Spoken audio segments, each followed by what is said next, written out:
Well, David Samson isn't a crybaby. He's laughing all the way to the bank, okay, on the backs of the taxpayers of Miami. But why are we celebrating that? Why, Billy? But why are we celebrating? That's disgusting. That's not. It sounds like it's. Yeah, but it does sound like we're celebrating it. And we're like patting him on the back and we're clapping about this. Stop, Billy. For the last time, I do not own and did not own 1% of the Marlins. I was the president of the team, and my job was to keep baseball in Miami.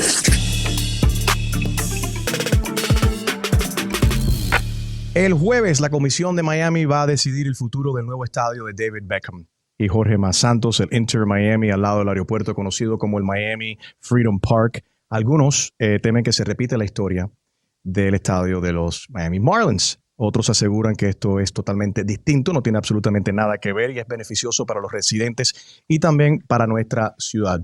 Me acompaña el cineasta y activista Billy Corben, que ha dicho que esto es una cifarra. También David Samson, expresidente de los Miami Marlins, quien encabezó el negocio del estadio de los Miami Marlins en el año 2012 y que según el New York Post le ha dicho estúpido a los votantes de Miami. Gentlemen, welcome. I'm pro stadium. Yo soy pro estadio. Cambia mi mente. Change my mind. I don't think that either of us are going to change your mind, least of all David Samson, who is massively pro sports welfare. I'm also pro stadium too. I'm pro Marlins Park. I'm pro soccer stadium. I love that Miami has so many incredible options and amenities for our diverse population. What I'm concerned about, just like the Marlins Park, where I thought the deal sucked, I want to make sure that the people who own that property in one of the poorest cities in the country get the best deal possible for it. That's my concern. So Billy dice que él no está en contra del estadio, lo que quiere asegurarse de que todo se haga bien, que se haga transparente y que las personas que son dueños del parque verdaderamente reciban el dinero que se merecen. David, tú dijiste que el estadio de los Marlins era innecesario. Sin embargo, tú peleaste por el mismo estadio y ahora estás criticando el nuevo estadio.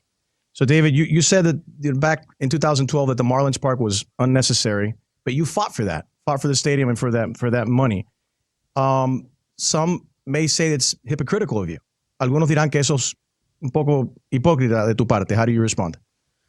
Well, when Billy asked me to narrate his documentary, I really was in favor of doing that with him and for him because I feel it's important for the people in Miami to be educated as to what they're signing up for, what their politicians are doing. And that wasn't my job in 2012. My job was to save baseball in Miami. And that's what I did, and we needed a ballpark. It was just a ballpark. But this is not a soccer deal. This is a real estate deal, and not enough people understand that. And Billy's movie makes that very clear, laying out the facts, and I'm just the voice, and I was happy to lend my voice to that.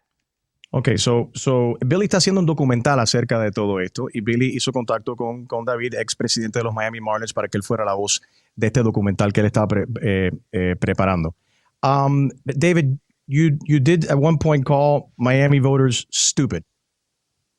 Do you still feel that way, and why did you call us stupid? So actually, you may be referring to something back in 2012 when I was having a conversation in front of the Beacon Council. And what I was trying to point out is that all of the deals that happen between corporations and politicians, it's not just in sports, it's all of business where there are tax incentives everywhere around the country, including Miami, because municipalities want business to take place in their communities. But the advantage at the negotiating table always goes to the private sector because this is what we do for a living. As I told Derek Jeter, I can't play shortstop, but you can't run a team. So the public always hires consultants and tries to get as much help as they can to make the best deal they can. And in this case, the city has advisors, but I'm not convinced they're even listening to them. La ciudad tiene asesores, él no está convencido de que las personas que escuchan los asesores, que aquí se benefician siempre las pequeñas, las compañías grandes y los que más sufren son los residentes. Pero ¿te arrepientes de haberle dicho estúpido, haberte referido a los votantes de Miami como estúpidos? Do you regret making those remarks, calling Miami voters stupid? Well, again, I wasn't talking about Miami voters. I was talking about those of us in the room at the Beacon Council who pay attention to issues in like general. this. Okay.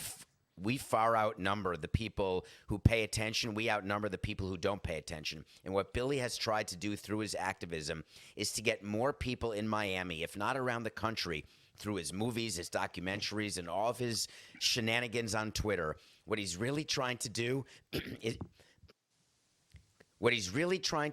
to get people's attention so they get educated. And I think that is critical. I did want to drag this issue out of a shady back room and into the sunshine so it would be more transparent and accountable. And I don't begrudge Jorge Mas and David Beckham for wanting to get the best deal that they can for themselves.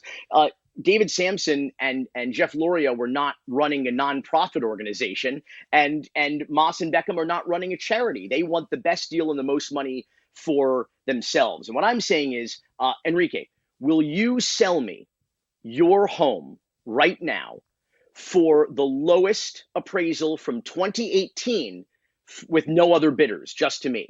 Of course no. You wouldn't. Of course you of wouldn't course do not. that. No commissioners would do that either. So why would they wouldn't do that with their property? So why should they do that with our property? David aclaró de que él dice que él no le llamó a los votantes de Miami estúpidos. Él estaba hablando en general como estaban reunidos acerca del estadio de los Marlins en el 2012 y en general las personas que estaban reunidas ahí, dice que él en general dice que eran estúpidos y que la situación era estúpido. Y lo que está tratando de hacer Billy Corben, según está explicando él con este documental que está preparando, que se está grabando en estos momentos, es que la gente despierte, ¿no? Y que sepan todo este tipo de cosas y que las personas se puedan beneficiar, especialmente los dueños de ciertos terrenos de su casa. Y me hizo una pregunta directa que si yo vendería mi casa basado en una apreciación de mi casa del 2018 en el 2020, y yo le dije, pero por supuesto que yo no lo haría. Ahora hay un comercial que está corriendo donde David, tú apareces diciendo Miami's about to get fucked. There's a commercial running where you say Miami's about to get fucked. Let's hear that. Bend over for Beckham. Al principio no da la cara. Una voz se dirige a los residentes de Miami y utilizando una palabra que no se puede repetir por televisión. I thought I'd be the final guy who you. Dice que les va a ir muy mal con el acuerdo entre el gobierno de la ciudad y el empresario Jorge Mas y el astro del fútbol David Beckham. Aguanta un momentico. Let's hang on 1 second there. David, when I hear you there in this clip, it kind of sounds like you are like you're happy. You're like celebrating the fact that you fucked us. I was reading from a script. Okay. So I just should say, Billy, listen, let me just tell you. In order to get a point across in this crowded landscape of social media, I understand that Billy has a job to do. And I agree with his job of getting the word out to get this into the sunshine. And if it takes me saying something in order to get all this attention, think about the attention and what Jorge Mas and David Beckham have had to do as a result of Billy's mini documentary. They are chasing their tails right now, trying to get votes for this deal. But make no mistake, the documentary Billy did would have been meaningless, would not have required a response if they had the votes in the city commission. But because they don't, they've got to respond to this. They've got to start talking about this deal in ways that voters and commissioners can understand, and that's a good thing. But your opinion is worse than the deal that you did with, according to you, right now? Is this deal right now that the Beckham Jorge Mas deal worse than what you did with the city of Miami with the Marlins, which you benefited from, right? We're going to have to wait to see the contract, but I can tell you this. When Jeffrey Luria bought the Marlins in 2002, there was not one local person from Miami who was willing to buy the team from John Henry, because baseball would have preferred any local owner. When Jeffrey Luria was willing to put money into the stadium, there was no one else willing to step up to help do a public-private partnership. In this deal with soccer, are there any other real estate developers who are willing to have the deal that Jorge Mas has to develop all of the real estate land around Melreese? They're lining up. That's right. What makes it a bad deal. But the difference is that originally this was supposed to all been private money and not public money, right? Yeah, that is their talking point, and I understand. I'm just asking. I don't know. I'm asking. Yeah, so what they're saying is they're building this soccer stadium with no public money. But that's actually true. It's private money, but there's a ton of public money going into it, and that public money comes in the form of opportunity cost and public infrastructure. The opportunity cost is, what could we get if we sold the land that we own to a bona fide buyer at today's market? And what kind of money do we need to put in order to support the stadium that is going to go in there? The Dolphins get public money. The Heat get public money, not to build the stadium, but to run the infrastructure around it. So it's one pocket versus another. So don't be fooled by Jorge Mas saying it's all private money. That is incorrect. And Enrique, if this was about bringing soccer to Miami, which I think is a wonderful thing, and we all agree that's good. Yeah, we all agree that's. I love that there's I love that we have all these things to do in Miami. That there's something for everybody to do in Miami. The thing is, if that's really what they wanted to do, they would have built a stadium by now on the Overtown property that they already own. In addition to the no bid deal they got on the county-owned parking lot next door or across the street. So that's not what this is. This is about a real estate deal, and I think that that's important for people to understand, is that soccer is the shiny object, is the distraction here for this public land grab. All right, let's continue here what we were listening to here. De play ahí. Okay. De ahí mismo donde lo paraste. Inter Miami califica el trato de 99 años sin licitación por el campo de golf Melreese, la propiedad pública más grande que mantiene la ciudad, como algo muy desfavorable, y lo compara con lo negativo que fue el trato convenido por el estadio de los Marlins. Billy, is this what you refer to when you say you agree with the stadium, you like having soccer in Miami, and what you don't like is the 99-year no-bid lease below that market value that you just referred to when you did a comparison if I would sell my house, based on a 2018 price? Short answer, yes. Longer answer is Mayor Francis Suarez came out in the first week of January and said, this deal was done. It's good to go, and it is the best deal for the city. Well, that was 3 months ago, and the final draft proposal that we saw had the rent at exactly the same price as it was in 2018. And we all know that in Miami, rents have gone up in the last year alone by as much as 60%. I have somebody who said their rent is going up by 95% here in Miami-Dade County. So, and now all of a sudden, after our mini doc came out, the mayor said, well, of course we're doing a reappraisal on the property. It's like, well, when? The vote is now in 48 hours. You told us 3 months ago this was the best deal for the city. Were you lying then, or are you lying now? And the city manager, Art Noriega, just said yesterday in the Miami Herald that the reappraisal will not be done in time for the meeting on Thursday. So what's going to happen, Enrique? We're going to say, yes, we're going to vote. Let's do a lease deal, and we'll just leave the rent blank for now. It's like, that's the thing. The process here is so shady, and I want it to be more transparent, and I want somebody to represent the best interests of the people of Miami. El comisionado de la ciudad de Miami, Joe Carollo, dice esto de ti, Billy. This is what Commissioner Carollo says about you. Billy Corben es un defamador profesional. Ahí le pagan para estas cosas, ahí vive. He says you're a professional defamer and you live off of this and that you're getting paid for this. Is someone paying you for this, Billy? You know, it's amazing that we live in such cynical and shameful times where when someone comes out and takes a stand on something, the default is, oh, you must be getting paid by someone.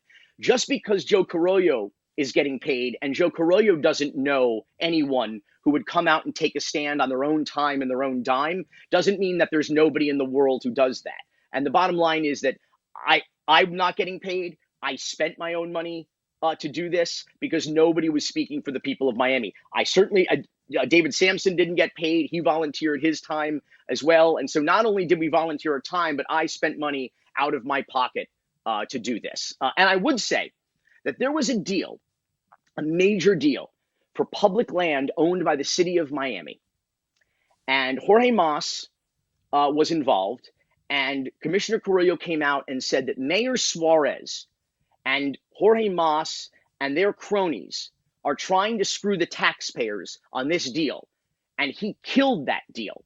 And you know what that was for? That was back in 1986. It was Jorge Mas Canosa. It was Mayor Xavier Suarez. And it was a deal to transform Watson Island into a mega kind of boat headquarters of the world. And Jorge Mas Canosa challenged Joe Carollo to a duel by revolver or sword, his choice.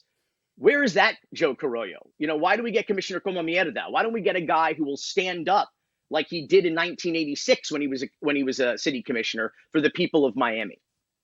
Billy, tú dices que el comisionado Carollo es un come mierda y que a él le están pagando. Who's paying him?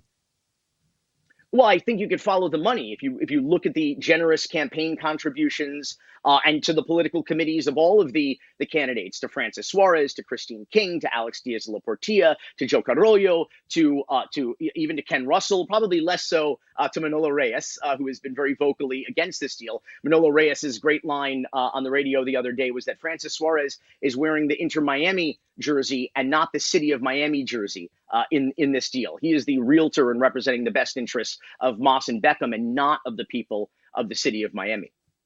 In closing, a lot of people are watching, listening, and might say these two are a bunch of crybabies. How would you respond to them?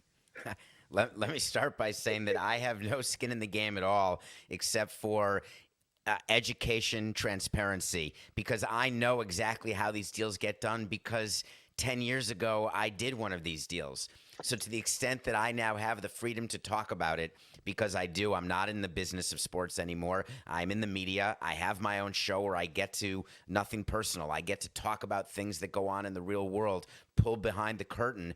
And the extent that I have the ability to do that, Miami's just one of the conversations I have. I talk about the public financing deals in Buffalo. I talk about things that are going on all over this country, if not the world. So this is just something that Billy contacted me about, and I wanted to be helpful.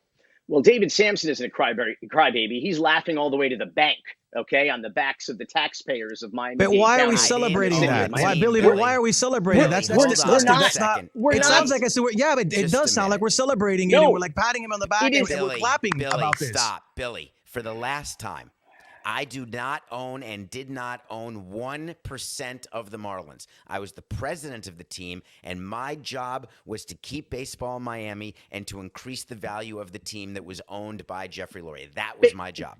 Well, you did your job, but baseball was not leaving Miami, David. So that's a stalking. I made it up. Of course I made it up. It's a bullshit tactic that the professional sports leagues use to extort money from municipalities and the public. We shouldn't have. You think I'm the only one who ever used it? I invented the playbook, Billy? Come David, on. it sounds. Now listen, can I just say this, David? It sounds to me like you're a hitman that you've been sent out by a crime boss to go out and eliminate somebody, and now you're coming back to brag about it and say, well, I'm not the one that made the decision. I was told to go do it. No, I mean, first of all, I would never compare public financing or sports to loss of life. I guess what I would say is that I've never shied away from what my job was. I was clear about it at the time, and I've been clear about it ever since. I was clear that the Marlins Let me restate deal was that. a baseball deal. Let me restate that. Let's say the crime boss sent David out to kick someone's ass, and you went out there and kicked someone's ass really bad, and you broke a couple bones. Yeah. And now you're coming back and laughing about it and saying it wasn't my idea. He kicked our politicians' ass and our city managers and our city attorney and our county manager and our county attorney's asses. He certainly did that in the negotiating room. And I want to say perfectly clear, I'm not celebrating the Marlins Park boondoggle. I'm using it as a cautionary tale. Okay, I don't want the public to get screwed again. That's the point, and that's why my proposal is very simple: give or grant Jorge Mas and the Beckham and the Inter Miami group, grant them the property they need, be it Mel Reese, wherever they may want it, for fair market value for the not 1 million square feet of retail space and a 750 room hotel, but let them build their 25,000 seat stadium, let them build some parking, and then take the individual commercial projects, be it the shopping mall or the office park or the hotel, and maybe even affordable housing if we're feeling bold and useful, and put those out for individual bid. Moss and Beckham, that group can certainly bid on that, but that's free market capitalism and not socialism for a billionaire. The ballpark, the Freedom Park there, the water park stays, right? Yes. And the baseball field stays as well? Well, on the current renderings that we've seen, I mean, all of that is in flux right now. That's the thing. It doesn't really matter what we say. It doesn't even matter what Jorge Mas says. It only matters what the contract says. And if they're going to vote on that in 48 hours, who's going to read it? Manolo Reyes looks like he may be the decisive vote. How do you think he's going to vote? No, Ken Russell, I think, is going to be the deciding vote. Okay. Manolo Reyes has been a hard no for 4 years. It would be very weird for him to flip-flop now. He's taking the Tomas Regalado route. Tomas Regalado was the lone vote against the Marlins Park deal And he rode that opposition right into the mayor's office. And that's something important to remember, is that no politician who voted for the Marlins Park deal ever achieved higher office after that. Everybody hit their ceiling. Tomas Regalado parlayed his opposition in the Miami City Commission to become the mayor of Miami. Carlos Jimenez, not only was Carlos Alvarez, the county mayor, recalled as a result of the Marlins Park deal, but Carlos Jimenez parlayed his opposition to the deal into the county mayor's office for 10 years and eventually into the United States Congress. Billy, David, thank you for your time. Anything else you guys would like to add? Go Canes. Eaton 5. Thank you, gentlemen. All Thanks, the best. Enrique. Take care, man. Take care.